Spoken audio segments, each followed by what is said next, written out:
بسم اللہ الرحمن الرحیم الحمدللہ رب العالمین والصلاة والسلام علی سید الانبیاء والمرسلین اما بعد فاستعیذ باللہ من الشیطان الرجیم بسم اللہ الرحمن الرحیم السلام علیکم ورحمۃ اللہ وبرکاتہ۔ عزیز طلبہ کرام، امید کرتا ہوں آپ خیر سے ہوں گے۔ انشاءاللہ آج ہم مشکات المصابیح کے درس نمبر 137 میں باب التصاویر فصل ثانی سے حدیث نمبر 4502 سے لے کر 4507 تک پڑھنے کی سعادت حاصل کریں گے۔ آج کے درس میں ان احادیث مقدسہ کا ترجمہ ہوگا اور ساتھ ساتھ ان احادیث مقدسہ کی توضیح و تشریح کرنے کی سعادت حاصل کریں گے۔ تو آئیے طلبہ کرام بلا تاخیر بڑھتے ہیں اپنے آج کے درس کی طرف۔ بسم اللہ الرحمن الرحیم۔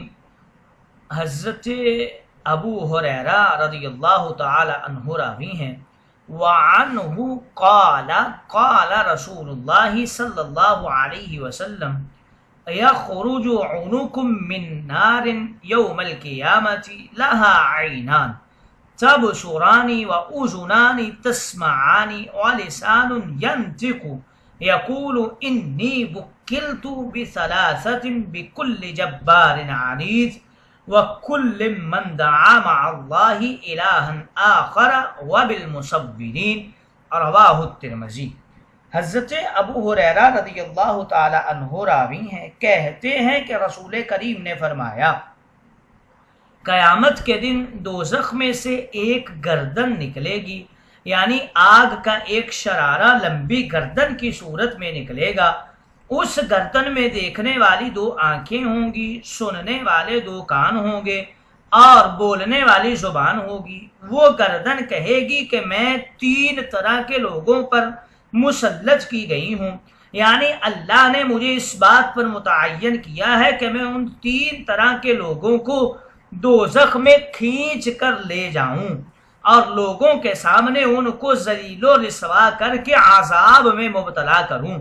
ان میں سے ایک تو وہ لوگ ہیں جنہوں نے حق کے ساتھ تکبر اور عناد کا برتاؤ کیا، یعنی دنیا میں ان پر حق ظاہر ہو گیا مگر انہوں نے حق کو قبول نہیں کیا۔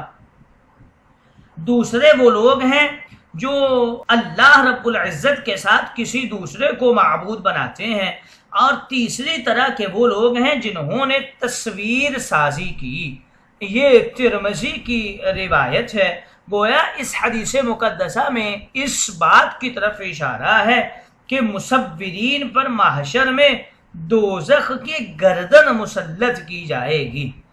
اگلی حدیث مقدسہ کی طرف بڑھتے ہیں۔ حضرت ابن عباس رضی اللہ تعالی عنہ راوی ہیں، وعن ابن عباس عن رسول اللہ صلی اللہ علیہ وسلم قال ان اللہ تعالی حرم الخمر والمیسر والکوبۃ وقال کل مسکر حرام قیل الکوبۃ الطبل رواہ البیہقی فی شعاب الایمان۔ حضرت ابن عباس رضی اللہ تعالی عنہ کہتے ہیں رسول کریم نے فرمایا، بلا شبہ اللہ نے شراب، جوا اور کوبہ بجانے کو لسان نبوت کے ذریعے حرام قرار دیا ہے۔ نیز آپ نے فرمایا کہ ہر نشہ آور چیز حرام ہے، اور بیان کیا گیا ہے کہ کوبہ طبل کو کہتے ہیں۔ یہ بیہقی کی روایت ہے، بیہقی نے اسے شعاب الایمان میں روایت کیا ہے۔ گویا اس حدیث مقدسہ میں اس بات کی طرف اشارہ ہے کہ شراب، جوا اور کوبہ یہ حرام ہیں۔ الکوبہ تو کوبہ کے معنی اور مصداق میں 3 اقوال ہیں۔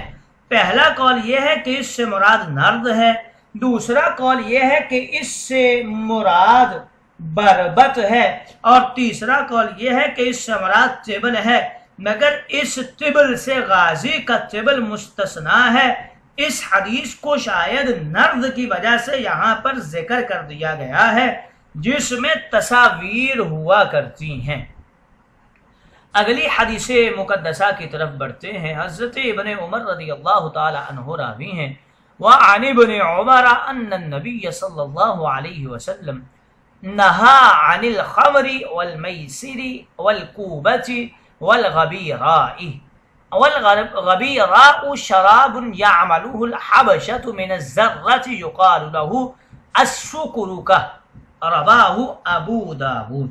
حضرت ابن عمر رضی اللہ تعالی عنہ سے روایت ہے، نبی کریم نے شراب، جوے، کوبہ اور غبیرہ سے منع کیا، اور غبیرہ ایک قسم کی شراب ہی ہوتی ہے جس کو حبشہ کے لوگ جوار سے بناتے ہیں اور اس کو سکرکہ کہتے ہیں۔ یہ ابو داود کی روایت ہے۔ الزرہ کے حوالے سے بتا رہے ہیں، مکی کو زرہ کہا گیا ہے۔ سیاہ فام لوگ سب سے زیادہ مکئی کو استعمال کرتے ہیں، اس سے شراب بھی بناتے ہیں۔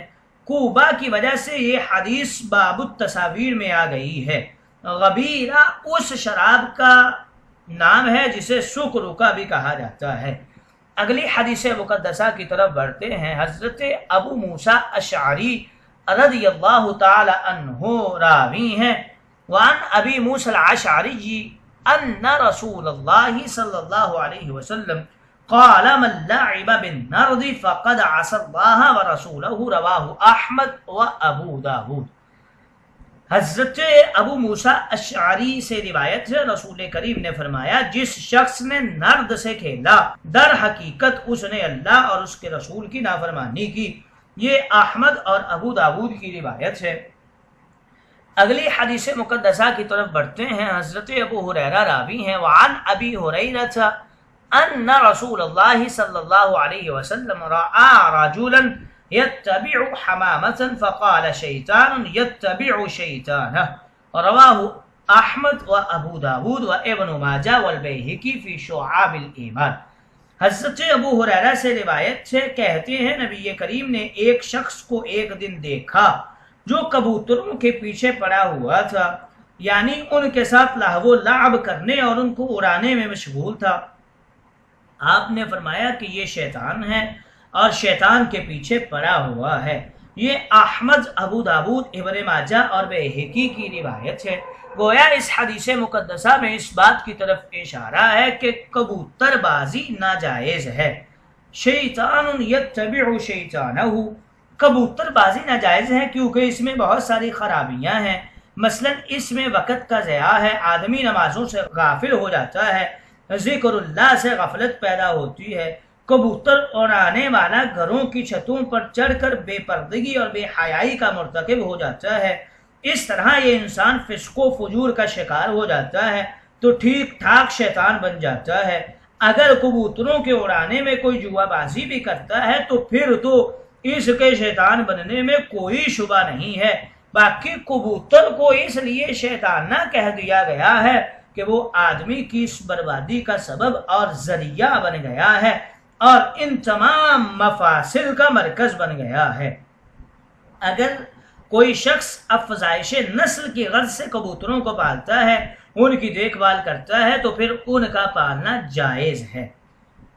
اگلی حدیث مقدسہ کی طرف بڑھتے ہیں۔ اس باب کی فصل ثالث میں حدیث مقدسہ حضرت سعید بن ابی حسن رضی اللہ تعالی عنہ راوی ہیں، ان سعید بن ابی الحسن قال كنت عند ابن عباس اذ جاءه رجل فقال يا ابن عباس انی رجل انما معیشتی من صنعت یدی وانی اصنع هذه التصاویر، فقال ابن عباس لا احدثك الا ما سمعت من رسول الله سمعته يقول من صور صورة فإن الله معذبه حتى ينفخ فيه الروح وليس بنافخ فيها أبدا، فرب الرجل ربوة شديدة واصفر وجهه فقال ويحك إن أبيت إلا أن تصنع فعليك بهذا الشجر وكل شيء ليس فيه روح، رواه البخاری۔ حضرت سعید ابن ابو الحسن تابعی کہتے ہیں ایک دن میں ابن عباس رضی اللہ تعالی عنہ کی خدمت میں حاضر تھا کہ ایک شخص ان کے پاس آیا اور کہنے لگا اے ابن عباس، میری معاشی زندگی کا انحصار میرے ہاتھوں کی محنت مزدوری پر ہے، جن کے ذریعے میں یہ تصویریں بناتا ہوں۔ اب سوال یہ ہے کہ میں کیا کروں، کیونکہ شریعت نے اس پیشہ کو حرام قرار دیا ہے اور کوئی دوسرا پیشہ مجھے آتا ہی نہیں ہے کہ جس کے ذریعے اپنی روزی کا انتظام کروں، تو کیا اس مجبوری کے تحت میرے لیے یہ پیشہ جائز ہے یا نہیں؟ حضرت ابن عباس نے جب یہ دیکھا کہ تصویر کشی کے کام سے اس شخص کا تعلق سخت نوعیت کا ہے اور شاید میرے منع کرنے سے باز نہ آئے، تو انہوں نے اس کے سامنے تاجدار انبیاء کی حدیث بیان کی۔ چنانچہ انہوں نے فرمایا کہ میں تمہارے سامنے اس بات کے علاوہ اور کوئی بات نہیں کروں گا جس کو میں نے رسول کریم سے سنا ہے، تو تم توجہ سے سنو کہ میں نے حضور کو یہ فرماتے ہوئے سنا کہ جو شخص تصویر سازی کرے گا اللہ رب العزت اس کو عذاب میں مبتلا رکھے گا، یہاں تک کہ وہ اس تصویر میں روح پھونک دے، حالانکہ وہ اس تصویر میں ہرگز روح کبھی نہیں پھونک سکے گا۔ اس شخص نے یہ وعید سن کر بڑا گہرا سانس لیا اور اس کا چہرہ خوف کی وجہ سے پیلا پڑ گیا۔ حضرت ابن عباس نے جب اس کی یہ حالت دیکھی تو فرمایا کہ تم پر افسوس ہے، اگر تم اس تصویر کشی کے پیشہ کے علاوہ دوسرے پیشوں کو قبول کرنے سے انکار کرتے ہو تو ایسا کرو کہ ان درختوں کی اور ان چیزوں کی تصویریں بنانے لگ جاؤ جو بے جان ہیں۔ یہ بخاری کی روایت ہے۔ گویا جاندار کی تصویر کشی کا پیشہ ناجائز ہے۔ اس حدیث مقدسہ میں اس بات کی طرف اشارہ ہے۔ فرب الرجل، ربا یربو سے یہ ہے اور اس کا معنی ہوتا ہے ٹھنڈا سانس لینا اور خوف خدا سے رنگ کا پیلا پڑ جانا۔ گھوڑا جب دوڑتا ہے اور تھک کر لمبا سانس لیتا ہے تو اس کو رب الفرس ربوا کہتے ہیں۔